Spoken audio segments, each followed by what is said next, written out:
Howdy, folks. Happy Wednesday. Happy hump day. We're back.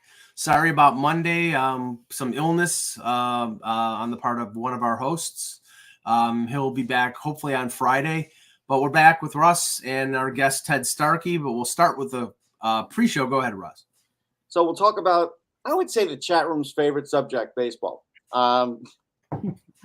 We know right now that we're in the midst of, the hot stove, but the hot stove's kind of cold. Like, it started with all the GMs coming down. Well, not all of them, but like 10 of them coming down with a stomach illness. And so they canceled the GM meetings. And as a result, like, nothing's happening. I think this is something where, again, this is why I don't want to see like the NHL do the drafting that they're proposing, because I think when everybody's face to face, more things happen. And I don't know, it just seems to be proven out. Like right now with the baseball GMs not face to face, nothing's happening. Yeah, Ted, the kind of poisoning that the GMs and the scouts and the coaches got in Nashville was alcohol poisoning. I'm just kidding. No, but no, I mean, yeah, I mean, let's just say this: the baseball hot stove. I read Jeff Passan. Well, he wrote like a 3,000-word article, and I read about half of it, and then not because it wasn't interesting, but fell asleep because it was so goddamn long. But yeah, I mean, the biggest names out there other than Ohtani, and even with Ohtani, he's got flies on him because he's had Tommy John surgery and you don't know when he's going to be back. You've got the Japanese pitcher. You never know how those guys are going to take 45 days from like tomorrow. I don't know. You don't know how he's going to translate to North America. There's a bunch of pitchers out there. Trevor Bauer is going to get a job after basically he got cleared of all of his issues. So really, and I think the most interesting story out there is what's going on with the Mets and what's going on with the Yankees. I mean, Brian Cashman's declared war on the Yankee fans, and he's declared war on Giancarlo Stanton, calling him basically an injury-prone, just saying he can't stay healthy, and his agent is all flummoxed about it. And I'm like, he's been injured every year. How can you be flummoxed about it? Yeah, I mean, when's the last time he's had 500 at bats? Let me look. I think when he was with Miami. It might have been. I mean, the thing with baseball. Well, go ahead, Ted. Yeah, I was going to say, the thing with baseball, it's so weird that it's like everyone waits for the shoe to drop. They all wait for the big free agent. Everyone's waiting for Ohtani. And, obviously, basically whoever it is just going to milk the whole crowd. They're going to wait and wait and wait because, all these teams have limited dollars and, they're trying to see who's going where. And it's just like, once Ohtani signs, presumably then the market opens. But, it's completely unlike the NHL.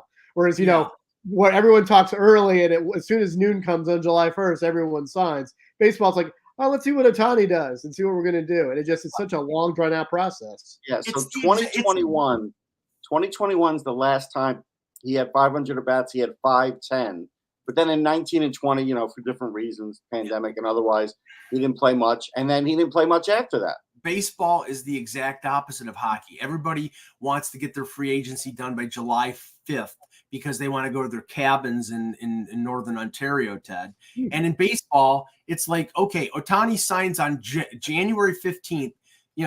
Pitchers and catchers are like the 3rd of February. So then you have to get all your business done in the next 3 weeks. It's like, it's bizarre.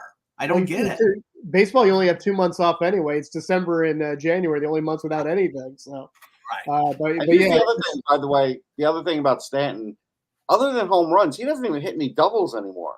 Russ, he's nothing. He's home run or strikeout. He can't run. He can't field. His agent is a moron because honestly, how can you take offense to something? I mean, an agent's job is to defend your client. I get that. The fact that he's injured every year is indefensible. He is. Yeah. How can you defend it? He's on the IL every single friggin' year, and he can't run anymore. Other than that, he's great. He's the best. Ted. He's the best $27 million injured outfielder out there. I was going to say, being in New York this year was like a double disaster movie between the Yankees and the Mets. It just, it was, you couldn't turn away. They were getting attention for all the wrong reasons this summer. Well, the question is, and I'm a purveyor of New York sports. I listen to New York. I'm a Yankees fan, so I watch all the New York and listen to New York talk shows. And I go to a Yankee game a year. I've still not been to Citi Field. Russ and I are going to have to do that. Yep. But by the middle of August, they were talking Jets training camp because there was no baseball other than, they had already traded Verlander. They had already traded Scherzer. The Yankees were out of it. They had called up all the kids. Then Dominguez gets hurt and tears his arm so they couldn't even get excited about that. So and now all they're talking about is Brian Cashman staying and the Yankees not doing anything, and the Mets will they rebuild, and they have the Yankees bench coach. So it's like the Mets are rebuilding. Like I hate to say that to the fan base. They'll make a move or two for sure in free agency, but they're in a retooling situation. That's why they have the coach that they have. That's why Stearns isn't hiring a GM. And Stearns did say one thing. I did put it on Full Press MLB. The one thing that was odd was Stearns said he would be on the phone a lot with Alonso this year. Not Alonso. What's his last name? Sorry. Yamamoto? No. Oh, and Mendoza. Carlos Mendoza. Yeah. Pete Alonso was in my mind. Yes, I can he tell. will be on the phone a lot with him this year. Some will be good, some won't be good. But I thought about that, and I'm like, how much is Brian Cashman on the phone with Aaron Boone? I don't think that much. No. Stearns also said that he is going to be heavily involved with the coaching hire, so it'll be collaborative. It's like, so really, Mendoza has zero power coming in. He's going to have to read off the analytics sheet. He's going to put suggestions in for coaching. Like, come on, Russ. Of course, he's a manipulator. He's easily manipulatable because he's a young manager. Yeah, that's why they did it. Yep. Yeah, they didn't want Buck, getting his panties in a bunch, basically, and not following what they wanted him to do. That this guy's going to do what they want him to do. The problem is the team isn't good enough. Anyway, let's talk hockey. There's enough about baseball. It's friggin' November. Okay, hello, Hockey World. Today is Wednesday, November 15th, 2023. I'm Russ Cohen from Sportsology. That's Ted Starkey, and I'm Michael Agello, and this is the HockeyBuzzcast here on HockeyBuzz.com. You can tell we're rusty. We haven't done a show in like 5 days, so we're tripping all over our tongues. Okay, let's start with this because John Shannon tweeted it out. I know that Pierre LeBrun and Darren Drager and CJ and all the Elliot Friedman and all the insiders are talking about Patrick Kane. Patrick Kane, through Pat Brisson, I think it was 3-4 weeks ago, released a video. He's almost fully healthy. Yeah. Now he's taking interviews. I don't know if the teams are interviewing him or he's interviewing the teams. If he's interviewing the teams, it's like the Brad Richards thing, Ted, where they're all committed. They're all descending. Well, the GM meetings are in Toronto, so it's a perfect time. Right. Toronto interviewed with him yesterday. There's supposedly 5 or 6 teams. What's your feel on this, Ted? Because Russ and I are sort of split here. Kane seems to want to go to a contender, but the contenders don't have a lot of cap space. So my assertion is if he wants to go to the Rangers or Dallas or Florida or whoever, he's going to have to take a league minimum or close to league minimum deal or a deal with incentives. Whereas if he wants big money, like teams like Buffalo who have $9 million in cap space, then he'll go there. But they're not really contenders. So what do you think? What's your feel on this? I mean, I think he's going to have to take some sort of incentive-laden contract. And obviously the thing that it's going to hurt him is a guy like Nicholas Backstrom had similar procedure, came back, and he was not very good. Granted, Kane came into New York last year, and he really never fit into the Ranger system. So, I mean, someone's going to take a chance on him, but they're going to have to give him, probably X amount per games played, come in probably with 50 games to go or so. But, I mean, does he want to win? He's won in Chicago before, so it's not like he really needs to get another cup title. But I mean, and plus I'd be a little bit leery of, spending a lot of money on him because, as I was saying with Backstrom, the Capitals are now having to deal with paying him $9.2 million to basically sit out the next 2 years because the procedure didn't go as planned. And, that's a lot of cap space that they can't use for other things. And I think teams are going to kind of take a little bit of a concern over that just because Backstrom was one of the most successful guys with that surgery, and he wasn't necessarily very successful. Well, I mean, if he goes, he's on LTIR, or they. I mean, they finally put him on LTIR. Yeah, I mean, he's essentially the reason he's not retiring is his contract was front loaded, and it's more expensive for him to retire. So they're probably just going to LTIR him, or perhaps at the deadline or next over the summer, trade his contract to somebody who can bury it, and then they can clear it off the books. But he never. He just never recovered. Yeah.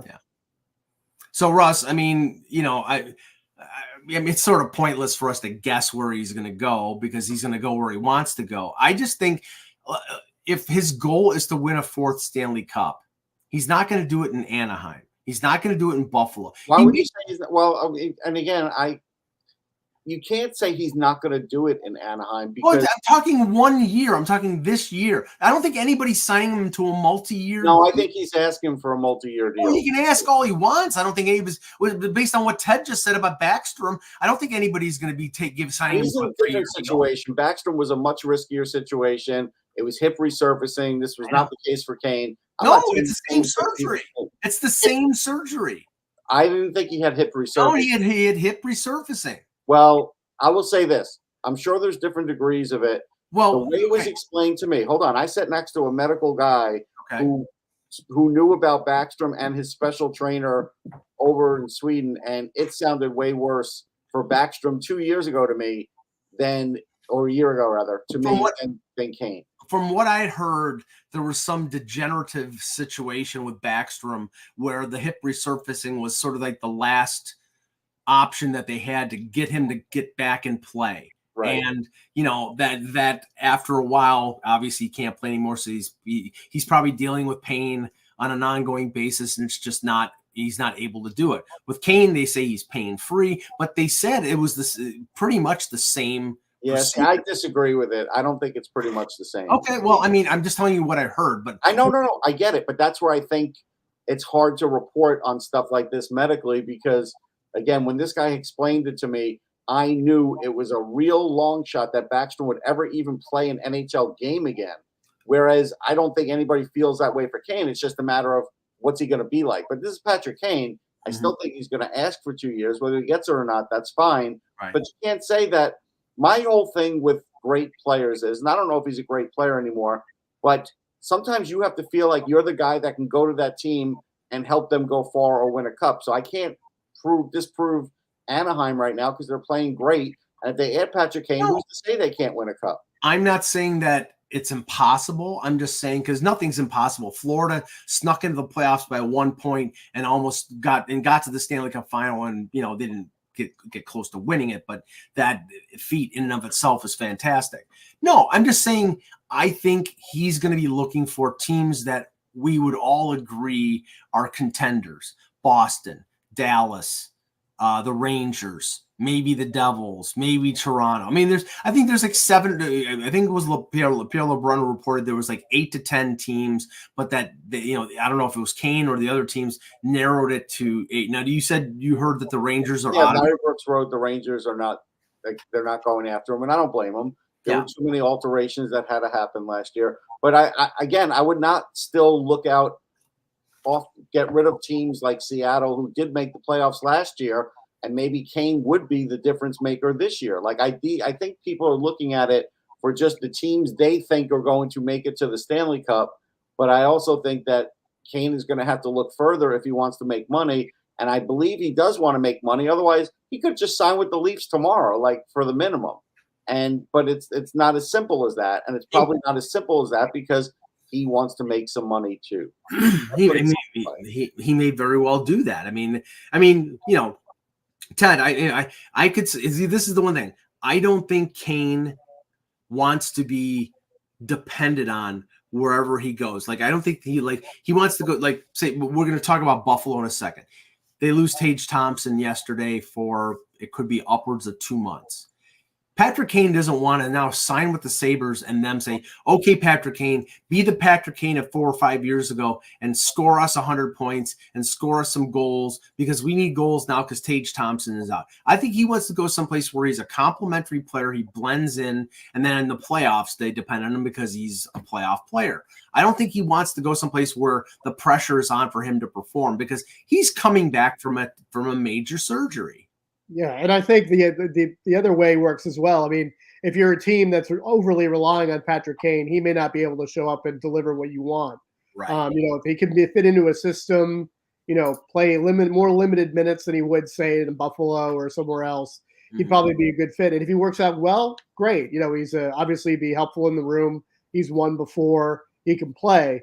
And if he can't, then you're not, mortgaging the future and saying, well, if Kane's terrible, we're pretty much done for. So I think he's got to look for a situation where it's a deep enough team that they can overcome if he's not available to really perform as he can. And, likewise for him, he doesn't have to feel that pressure to produce if it takes him a while to get up to stride. Yeah, that's why like a Dallas makes so much sense. He could play on the third line with Dallas, and it wouldn't matter. But they don't have a lot of cap space, and neither does Toronto, and neither does a lot of these contending teams. So we'll track that. I don't want to spend all day on this, but I just have to touch on it, because all of a sudden everybody's like, oh, all the pressure's off in Edmonton because they won 2 games in a row. Again, I have no animus towards Chris Knobloch. I've heard that, Russ, you told me he's a pretty good coach when he was assistant in Philadelphia. He was head coach of the Erie Otters, in the OHL. He was head coach of the Hartford Wolfpack. He sounds like a pretty, he's got a good resume and he's got a lot of talent to work with. But their problems are not solved. The problems, Ted, of the Edmonton Oilers were not Woodcroft. He was the sacrificial lamb. He was the Ken Dorsey of the Edmonton Oilers. So, their problems are not solved with that firing and that hiring. I mean, you look at that goaltending, is how can you think this team, even if they qualify for the playoffs, I mean, you could probably have 3 Stanley Cup contenders in the West. I mean, can you Edmonton beating Vegas or Colorado or Dallas in a 7-game series? No way. I mean, they can certainly make a run and get in because it's a regular season. You can win games to 6-5 in November. But, once you get to April, unless they make a major upgrade in net, I can't take the Oilers seriously as a contender. No, nothing's impossible. St. Louis was last overall in December and won in December of 2018. And they were going to trade Alex Pietrangelo and they were going to trade players. And then they won the cup 5 months, 6 months. They go on a wicked hot streak that people do tend to forget about. That's not impossible. They have the talent. Like I said, like I keep saying, they have 2 of the best players in the NHL. So could they have a reclamation situation and get into the playoffs? Sure.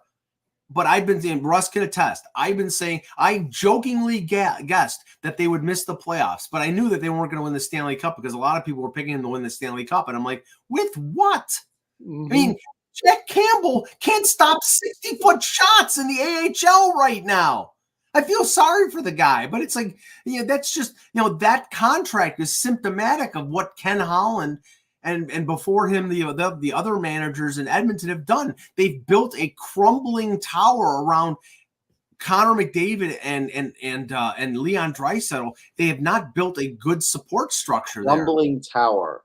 A crumbling tower, yes. I don't think they're quite a crumbling tower, Mike. I mean, come on. No, Russ.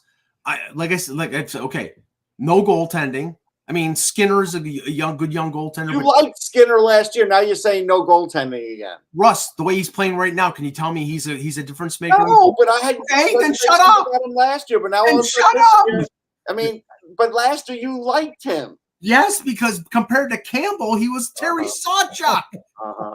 Okay. So now the top end of their defense. I love Darnell Nurse. Ekholm is a good, solid veteran defenseman. And Evan Bouchard is a good young. The second half of their defense is pathetic. Cody Ceci, Brett Kulak, Broberg. I mean, come on. Vincent Desharnais. Yeah, it's not great.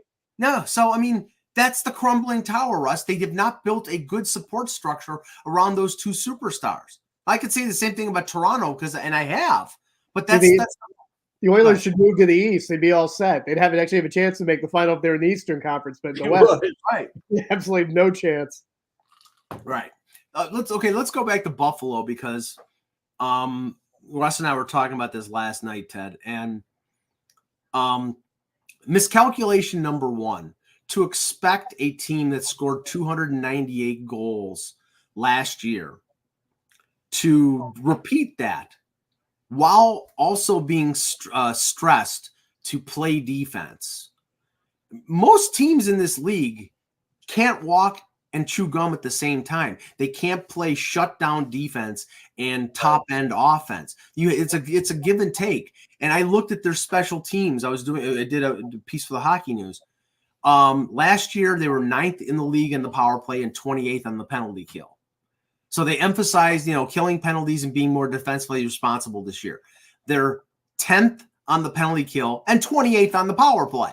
They completely flipped it. Now, one of their leading scorers, Tage Thompson, their number one center, is out for 4, 6, 8 weeks. We don't know how long, but it's either a broken hand or a broken finger or a broken wrist. I mean, I'm not saying it's a disaster, but everybody was saying this is a playoff team, and they don't look like a playoff team right now. I mean, it looks like they just, obviously there's limited expectations, but, in Buffalo, they haven't made the playoffs since 2011. And, I think the fans are expecting this is the year we finally break out of it. And it just seems like everything has gone wrong. I mean, obviously they brought in Levi hoping he would fix their goaltending issue. Thinking he has injury woes. And I still don't I don't think UPL is a really good goaltender. I mean, I think he's part of the reason they've had issues. And, to expect Thompson to have the season he had last year, it's a little bit, it's a little bit of a reach. He's not surrounded by a ton of talent. And you have guys, Owen Power, we're really waiting for him to break out. And they came in, signed some big contracts and had big expectations. So far, they've looked like they've just basically collapsed under the weight of those. And they look like if they don't get it turned around soon, they're going to be have a hard time making it in. John doesn't realize that I've not been able to express myself since last Friday, so this is all pent up frustration. Okay, Russ, I think how many times have I railed on this since the beginning of the summer that it was ridiculous to put all your hopes on a 21-year-old kid coming out of Northeastern, no matter how good he played in 7 games, no matter how good he played at the college level where he won 2 Mike Richters, to expect him to step into the NHL and be your number one. And that's what they tried to do at the beginning of the year. They played him the first 4 games. He went 1-3, and then he had an injury. It didn't look like it was serious, but that they used that injury as the excuse to go to Lucan and Comrie and took the heat off of him. But he's back. He plays, and he's a 21-year-old. He played 1 good game against Minnesota, and then last night he gave up 5 goals and 18 shots. To expect Devin Levi to be the savior, which that is what I think, they thought he was like, he's calm, he's, better, beyond his years, all that happy talk. He's a kid. The only goaltender who has gone into the NHL as a 21-year-old and been a starter and been successful is Carey Price. Devin Levi is good. He's not Carey Price. No, I mean, look, I thought Buffalo could make the playoffs because I was expecting some players to step up now. I just looked at Owen Power's numbers. They're fine. I mean, he's going to be 21 years old. He's playing 23 minutes a game. He's got 9 points. Yes, he made a bad play last night, but the whole team got steamrolled by the Bruins. So I'm not looking at that. We'll talk about that in a second. Yeah, I'm looking at some of the other marginal guys that they've held on to, like Yoki Haro. I get it. He's got 7 points, but he's only playing 16 minutes a game. Everybody's like, he's not that bad, but he's not that good either. It's just, they kind of have gotten into a thing where, yes, they have Darlene, they have Power, so, they're going to spend big money on those guys. And then the supporting cast after that is not great on defense. I mean, Samuelson's good. He has had an issue staying healthy. I get it. But they also are lacking on defense. They are. Well, Ted, this is the thing about the Sabres that, and I understand that if you believe in your young players, then you double down on them, and that's what they've done. They signed Samuelson, their draft pick. They signed Cousins to a 7-year deal. They traded for Tage Thompson and basically discovered him after a couple of years of being injured, and he finally bloomed into the player they thought he could be. Actually, probably more than they thought he could be. They signed him. Now they've signed Dahlin to a 8-year deal and Power to an 8-year deal. So they've signed their own guys. I get that. That's fine. And I don't really have a problem with any of those contracts. My issue here is, like Russ said, they needed to improve on defense during the summer. And what names did we hear? Hannafin, Pesci, like veteran defensemen. They need this guy to come in. And okay, Eric Johnson's a fine veteran guy, but they brought him in on a 1-year contract. Why? Because they didn't want to lock themselves down on somebody they had to trade for because they wanted to sign their own guys. Why didn't they go out and trade for Hellebuck or sign Cam Talbot or one of those goaltenders? Because they believe in their guy. At a certain point, it's blindness that you believe in the guys that you have so much that you don't look on the outside of your organization. I think if they added those guys, they'd be in a better place than they are right now. Yeah, and I think at some point when you're a team that's building and growing, you really have to at some point say, we're going to get some guys from outside the organization to help us.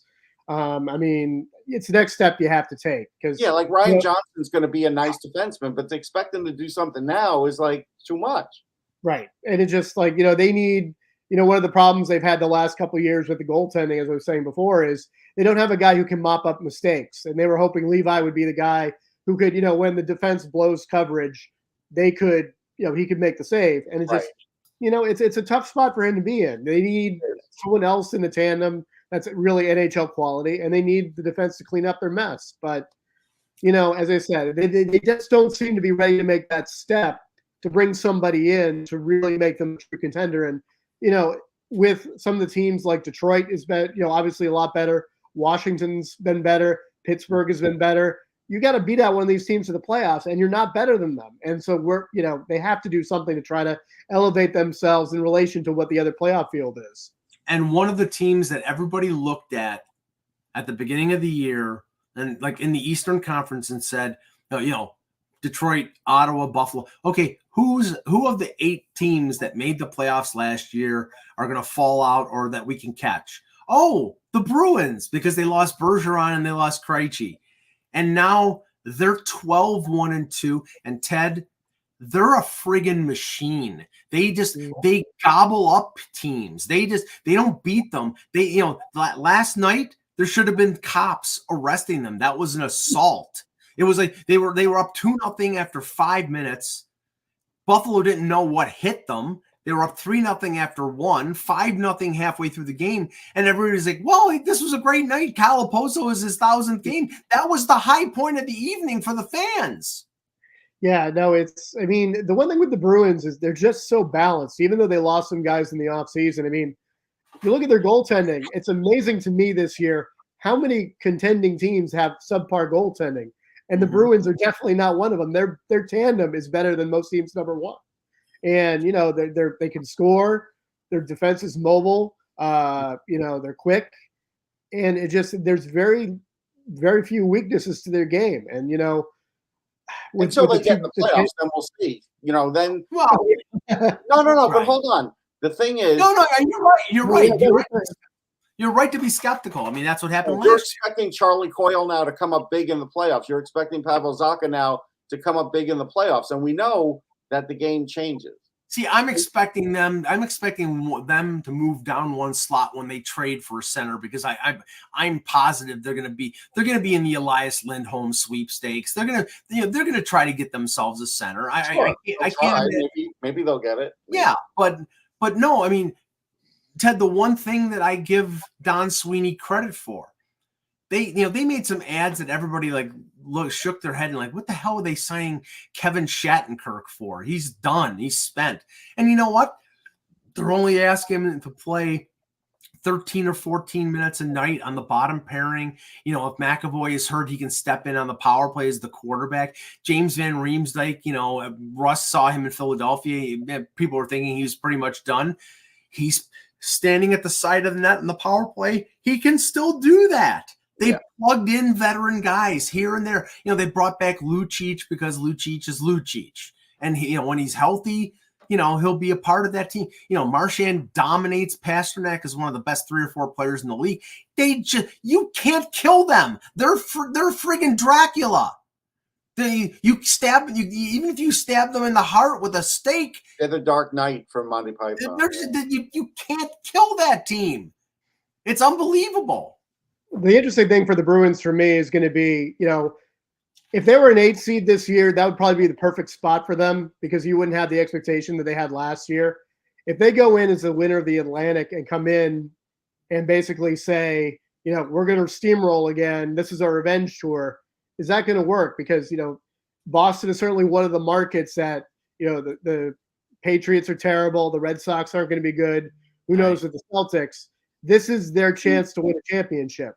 And if they go in and they're the number 1 seed again, and, you know, they fall down 1-0 or 2-0 in playoff series, then all the media gets after them. But, you know, that goaltending is going to be hard to beat, at least, you know, until we get to April. I was talking to a reporter, I won't say his name, but, you know, we were just, you know, just shaking our heads at how good the Bruins are. And he said to me, he says, you know, what if Bergeron comes out of retirement in March? He's not. I know. No, it was just a joke. But I'm like, you know, but it's like, you know, it would be like that on them to do for something to happen like that, you know, like. But no, I think they're good as it is right now. But I do think that, you know, Zacha and Coyle's the 1-2 up the middle is a little weak, and especially in the Atlantic Division where you're going to go up against Barkov. And you're going to go up against, you know, Matthews and Tavares in Toronto, and you're going to go up against, you know, Stützle in Ottawa, and Dylan Larkin in Detroit. So, you know, there's a lot of good number 1 and number 2 centers in that division. So it's going to be a challenge. But like right now, like I said, they're on a roll, and you just can't. It's unbelievable. And you look at the rest of the East. I mean, you know, anyone really match? You know, Carolina and the Rangers are good, but they all have their issues. The Devils, who know if they're going to make that next step. Then you have, you know, teams like Pittsburgh who have no goaltending. You know, Toronto, obviously. Oh, I would agree with you. I was always skeptical about Jari, but Jari's playing great right now. He can get hurt, and then they're in deep trouble. Then Alex Nedeljkovic is their goaltender. So.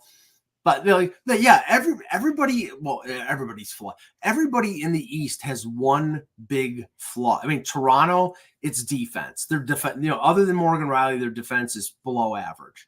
With Boston, it's up the middle. With Buffalo, I think it's experience and goaltending.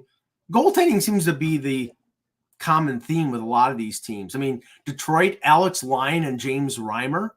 Yeah, it's crazy here because you think about it. You know, teams like Carolina and New Jersey, if they had competent goaltending, they'd be a lot better off than they are right now. And, you know, they're going to be taking big risks if they don't upgrade those. And then on the flip side, you have teams like, you know, the Islanders who have great goaltending and they have nothing else. You know, and they're basically hoping that they can win 1-0 games the whole way along. And it's really strange to see in the East that you really don't have any complete teams. The Bruins are as close as you can get. They have their own flaws, but all these other teams have major issues that they're going to have to find someone in the playoffs that they can mask those deficiencies against. Well, Ted, okay, let me just ask you about the Islanders, because Russ and I sort of beating our heads against the wall when it comes to the Islanders, because the Islanders, their issue is perpetual. They can't score. They're really good defensively. They have great goaltending, and they can't score. And no matter what they do, if they draft Barzal or they trade for Horvat, they still can't score enough. And it's like, I mean, I don't know. I've seen Lou do things that I thought might help them, but like last year, the signing of Pierre Engvall to a 7-year extension. I don't blame him locking up Sorokin as much as he could, but he locked himself into deals a few years ago that like the Pajot deal. Pajot is a third line guy who scores 12 to 15 goals a year. And you need somebody who can score 30. And like Russ has been saying, Oliver Wahlstrom could be a guy who could score goals if you played him. So what is the deal with that organization? Well, I think the one surprising stat with the Islanders this year is actually they're third worst in shots allowed this season. They're allowing almost 35 shots a game, and you can have great goaltending. You're still going to allow 2 to 3 goals a night if you're allowing 35 shots a night. I think the problem is they just play such a defensive system. They try to be opportunistic.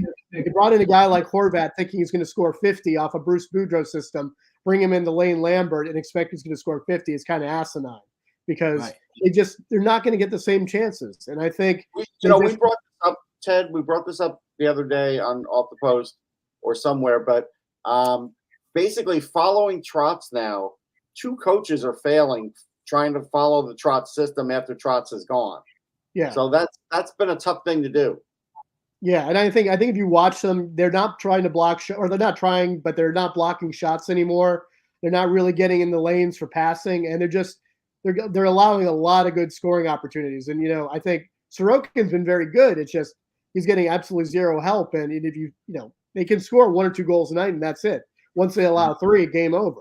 And I just think that I think the problem with the Islanders, even since when they went to the semis 2 years in a row, I think they've kind of overrated where they were in the league. I think they thought they were a top 4 team, which I don't think they were. And then even last year, they snuck in the playoffs basically because Pittsburgh collapsed. Right. But yet they think this is a playoff team, and they really did nothing to address these issues. And Lou likes his system guys. He wants to keep his core together, but the core is getting older. It's getting slower. And, when you're allowing this many shots a night, you're not going to succeed. And it's going to be interesting to see if they move off of Lambert soon, because this team right now doesn't seem like they're playing much of a system at all. And, they get Vancouver tonight, and it's going to be a very, very interesting affair. Yeah, but do you think that they go, if they fire Lambert, do you think they go veteran coach? Do you think they go Julian or Vigneault or somebody like that who's out there? Or, I mean, what's your they'll probably just promote within the system, or they'll find someone that I don't think Lou is the kind of guy who's going to go out and get a big name. And I don't think ownership is going to spend a lot of money. I think, obviously they had Barry and they lost him. And I think Lou is ever going to admit that was a mistake. And I don't think he's going to try to duplicate it with another big name. Yeah. I mean, I hate to say it, but sometimes I think Lou is stuck in 1995 with the type of style that his team plays. I mean, that could win back then when you had Stevens and Niedermeyer and Marty Brodeur. I don't think Sorokin's Marty Brodeur, because Marty Brodeur is one of the best of all time, but Sorokin's really good.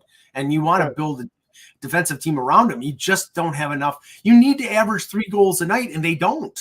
Yeah, and you look at the defense. You look at the defense. I mean, talk about Niedermeyer and Stevens. The Islanders have no equivalent to that. They have guys like Pulak and Pelech, and guys who can move the puck, and they're nifty puck movers, but they're not guys who are going to stop guys from going in the slot and getting good looks at the net. Right, and their best defenseman might be Noah Dobson, who, if I'm not mistaken, I think he's got 1 year left in his contract. 1 year at $4 million, then he's an RFA. He's going to want $7 or $8 million a year. Well, he may not get there. I mean, I think you look at the Islanders. Their big mistake was letting Jordan Eberle walk in the expansion draft, because you're a team that needs goal scoring. You let a guy go for absolutely nothing. And they protected Matt Martin to make sure he was on the list. And that you can make mistakes like that.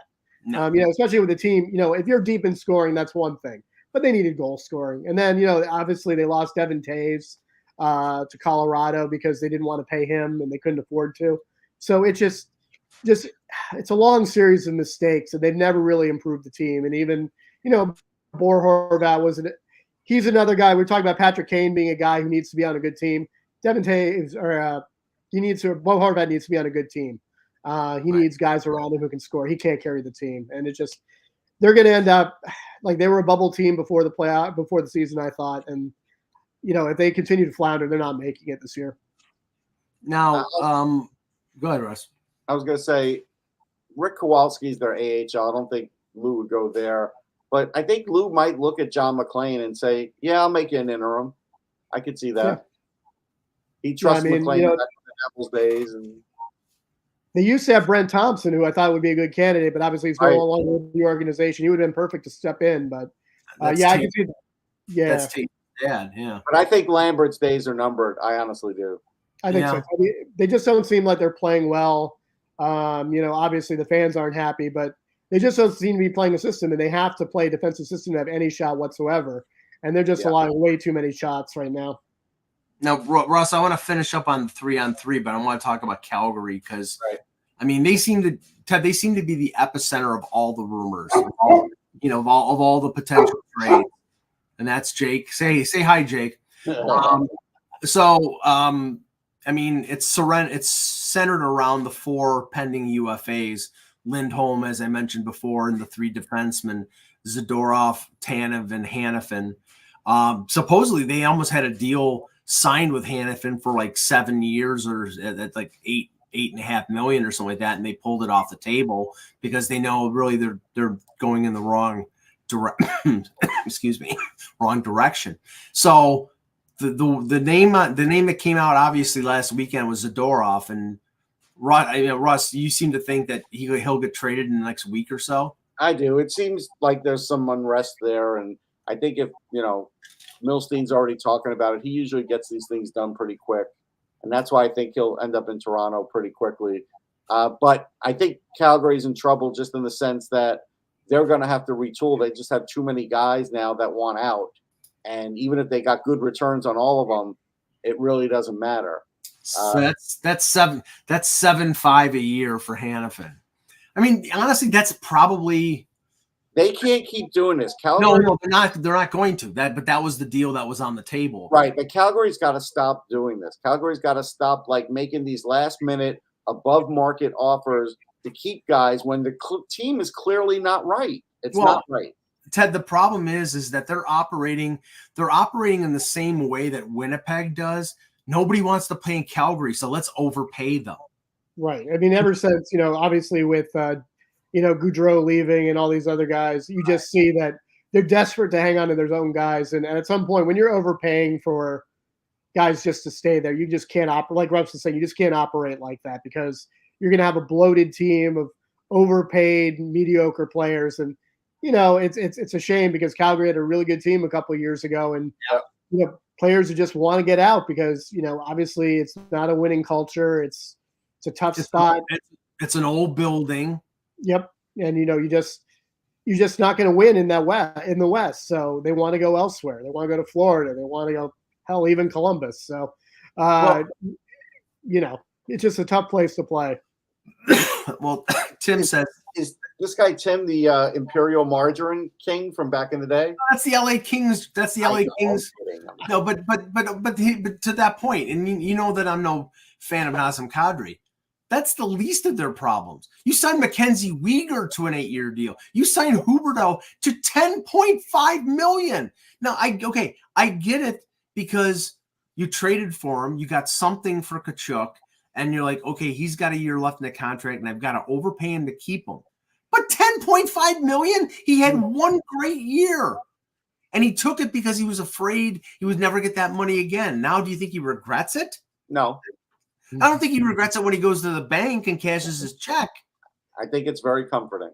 Yeah. But it's like, Calgary's a lot like Buffalo's been the last couple of years. They overpay to keep these mediocre guys because they know free agency people aren't going there. And it's just at some point it's a bad strategy. And you can't be foolish with the cap in this league. Otherwise you're going to get yourself in trouble real quick. Yeah, but the one thing I'll defend Buffalo on is they were proactive on young guys. On guys that, all the guys that they've signed are 23 and under. Power's 21, Dahlin's 22, I think 23. So they've signed all these guys when they would be going normally for bridge deals. They've signed them out of their ELCs, except for Dahlin. Dahlin he had a bridge deal. But they signed most of them coming out of their ELC and got him for probably less than they would get if they had signed him to a short-term deal. Their problem is when guys like Middlestat and Peterka come up for a contract, they're going to go bridge with those guys or shorter term with those guys because they can't afford to sign them long term. I mean, they gave Sharon Govich 2 years at 3.1. He's got 5 points. He's playing fourth line. He's playing fourth line. Their asset management as far as contracts go is awful. Yeah. Awful. Yeah. And they have 3 goalies, and they didn't trade Vladar in a market where I think a lot of teams could use a goaltender like Vladar. He was hurt early on. I mean, they've got an AHL MVP in Dustin Wolf that they want to play. But well, the funny thing is too. Sorry, Mike. I understand where Hanniban's coming from because he looks at that Mackenzie Weegar contract and he goes, "I'm better than Mackenzie Weegar. He's making 6.2. I'm better than Mackenzie Weegar, and I can't skate." Jesus. Yeah. Sorry, I'm just kidding. Sorry, Mackenzie. I'm just joking. All right. No, but I mean, like he's a good defenseman. Don't get me wrong. But for the amount of years, the term, and is outrageous for him. Yep. Yes. They acted like a desperate team after Goudreau left them in the lurch, after Kachuk said, "I want out of here." They said, "We got to grab everybody we can because, nobody wants to." Well, okay, now you're stuck. Now you've got Kadri for 6 more years. He's not playing great. And Huberdeau is a disaster for them. Block Randy, by the way, because he's Uyghur's having a very good season. Like, okay, but he has to put up points with those kinds of numbers that he's making. But Flamester, the issue here is he's a 3. He's a decent 3, and you've paid him $6.5 million for 8 years. Kyle Dubas wouldn't do that. Right. So anyway, all right, Russ, you were talking about the 3-on-3 at the GM's meeting. Yeah. So when I was on Sirius yesterday for my weekly spot, news broke from the GM meetings that Colin Campbell is the one coming up with this. And it's an interesting thought that there are 2 things they're looking to maybe do. They'll probably do one or the other, and they're voting on it. And so one of them is, hey, if you cross over the red line while you have possession, you can't go back. So in other words, you can't go back and start passing it backwards and restart and do all that. You can't. Once you're – and I think that's okay, but the problem is that's not necessarily going to pick up the pace. All that's going to do is get them to slow it down and try and be more precise with where they're going. But I feel like the shot clock is a different story. Now, here's the weird thing about the shot clock, okay? Now, I played a lot of basketball, and I think the shot clock is good because a 15-second shot clock would not really give you the time to go back over the red line and come back. But if you could, great. But, what it would do is create some urgency as to what you're going to do. I don't really think teams are going to sit there and watch the clock come down to 3 seconds like they do in basketball and then try and take a shot. That's not going to happen. And if you get a shot clock violation, you shouldn't be allowed to change your players either. But the weird thing here that's going on with the shot clock is the only negative that I got from fans as to why they don't like it is because we don't want this to be the NBA. It's like, who cares? Every sport borrows from every other sport. Who cares if you don't want this? This is not going to make you the NBA. What it's going to do is create some urgency where 3-on-3 used to be a lot of fun, and now it's not. See, Ted, I care. I do not want the shot clock in the NHL. Now, I do agree that cycling back and basically hanging back in your own zone, waiting for the line change and a 3-on-3 is boring as some of the games that you watch. So, they've got to.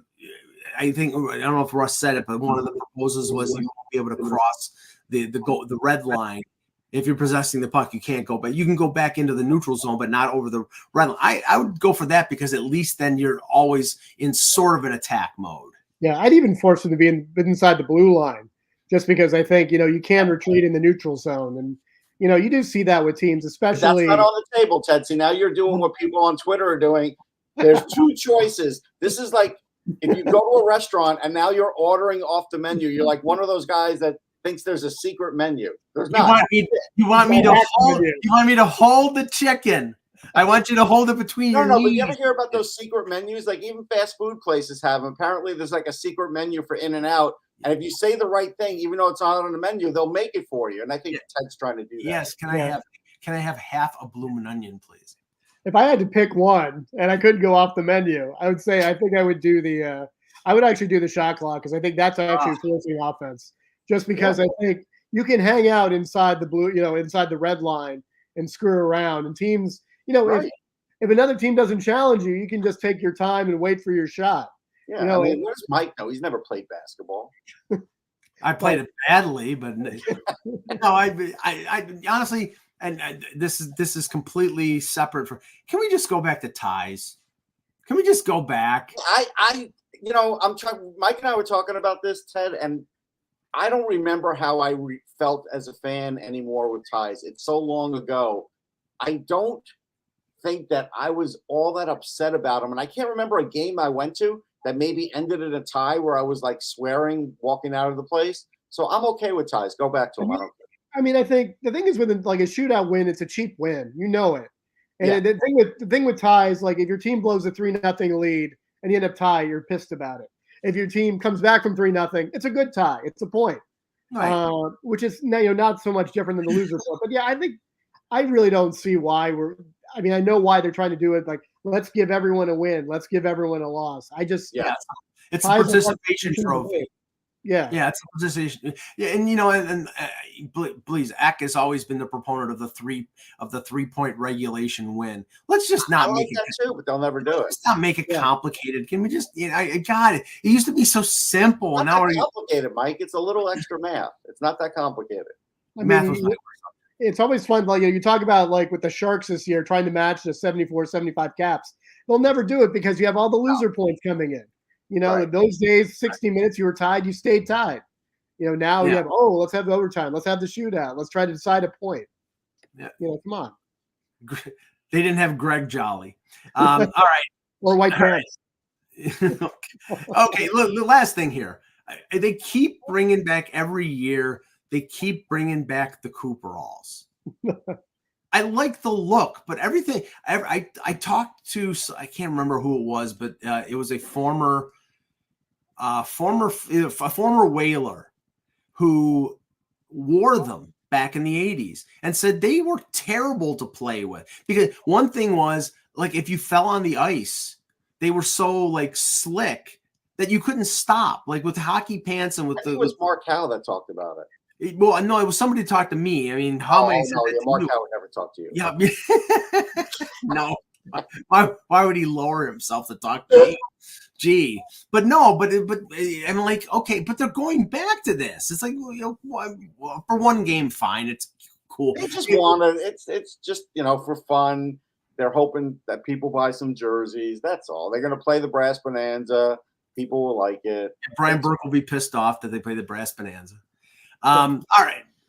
Let's end it on a high note there. We'll be back on Friday with another edition of the Hockey Buzzcast. For Ted Starkey, for Russ Cohen, I'm Michael Jello. Thank you for watching, and remember, without the buzz, it's just hockey.